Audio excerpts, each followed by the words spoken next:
तो इस वक्त की बड़ी खबर केंद्रीय कर्मचारियों को लेकर सामने आ रही है। सीजीएचएस की दरों में बदलाव हुआ है, जिसके मुताबिक 2000 मेडिकल प्रोसीजर के दाम बढ़ा दिए गए हैं। ये जो नई दरें हैं आने वाली 13 अक्टूबर से लागू होने जा रही हैं। तो केंद्र सरकार ने जो सेंट्रल एम्प्लॉइज हैं उनके लिए एक बड़ा ऐलान किया है। करोड़ों कर्मचारियों और पेंशनर्स को सीधे तौर पर इसका फायदा मिलेगा, जिसके मुताबिक सीजीएचएस यानी सेंट्रल गवर्नमेंट हेल्थ स्कीम के तहत अब से इलाज कराना महंगा हो जाएगा।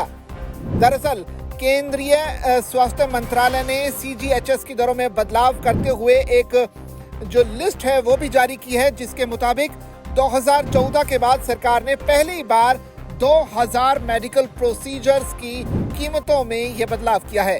सरकार की ओर से जारी एक जो रिलीज है उसमें कहा गया है कि 13 अक्टूबर से नई दरें लागू होंगी, जिससे इलाज के खर्चों में किए गए बदलाव, अस्पताल के प्रकार, शहर के वर्गीकरण और वार्ड पात्रता के आधार पर इसे लागू किया जाएगा।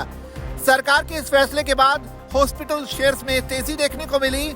निफ्टी हेल्थ केयर इंडेक्स 1% से ज्यादा की बढ़त के साथ कारोबार करता हुआ नजर आया।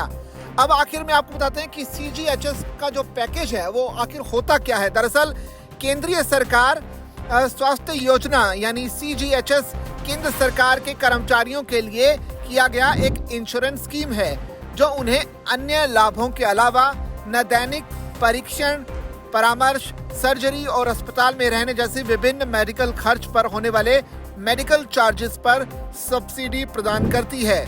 इसका मतलब ये हुआ कि स्वास्थ्य मंत्रालय के जो आंकड़े हैं वो इस सीजीएचएस के तहत जारी किए गए हैं, क्योंकि सीजीएचएस जो है केंद्रीय कर्मचारियों को हेल्थ सर्विस प्रोवाइड करने के लिए ही बनाया गया है।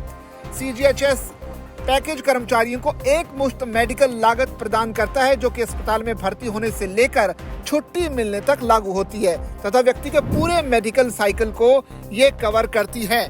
और इसमें जो बदलाव किया गया है, बाकायदा उसकी एक लिस्ट भी जारी की गई है कि पहले किस तरह की लिस्ट थी और अब बदलाव करने के बाद अब वो जो रेट है वो कहां तक पहुंच गया है। पूरी एक लंबी चौड़ी लिस्ट सरकार की तरफ से जारी की गई है।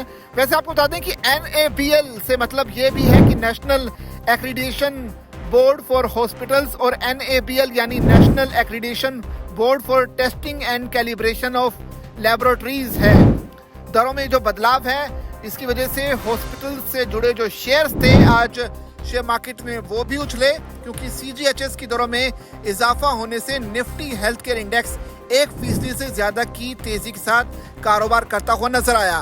Fortis health care, max health care और अपोलो हॉस्पिटल समेत अन्य अस्पताल कंपनियों के स्टॉक बढ़त के साथ कारोबार करते हुए भी नजर आए। जाहिर सी बात है, सीधा असर इन अस्पतालों पर पड़ना ही था, तो इसके शेयर्स में भी फर्क देखने को मिला। ये जो बदलाव है पिछले करीब कई सालों के बाद एक बहुत बड़ा सुधार इसे माना जा रहा है। पुराने रेट्स के कारण न सिर्फ कर्मचारियों बल्कि अस्पतालों को भी पहले परेशानी होती थी, लेकिन अब नए रेट्स से कर्मचारियों और अस्पताल दोनों को राहत मिलने की उम्मीद जताई जा रही है। अब इलाज का जो खर्च है अस्पताल की मान्यता, उसके प्रकार, शहर की श्रेणी और वार्ड के आधार पर तय होगा। NABH और NABL से मान्यता प्राप्त अस्पतालों के मुकाबले सुपर स्पेशलिटी अस्पतालों में इलाज जो है 15% महंगा हो जाएगा। ये बदलाव अब केंद्र सरकार की तरफ से किया गया है। आखिर इसकी जरूरत क्यों थी, ये भी आखिर में आपको बताते चलते हैं। दरअसल केंद्रीय कर्मचारियों और पेंशनर्स की सबसे बड़ी शिकायत यही थी कि सीजीएचएस स्कीम से जुड़े अस्पताल अक्सर कैशलेस इलाज देने से इनकार कर देते थे। मरीजों को इलाज के लिए बड़ी रकम खुद जमा करानी पड़ती थी और फिर रिफंड के लिए महीनों तक इंतजार करना पड़ता था। ऐसे में अब उम्मीद जताई जा रही कि ऐसी सभी दिक्कतें दूर हो जाएंगी। वैसे आपकी नजर में सरकार का यह फैसला कैसा है, आप कमेंट करके अपनी राय जरूर दीजिए। साथ ही इसी तरह की और भी खबरें देखने के लिए बने रहिए जागरण बिजनेस के साथ।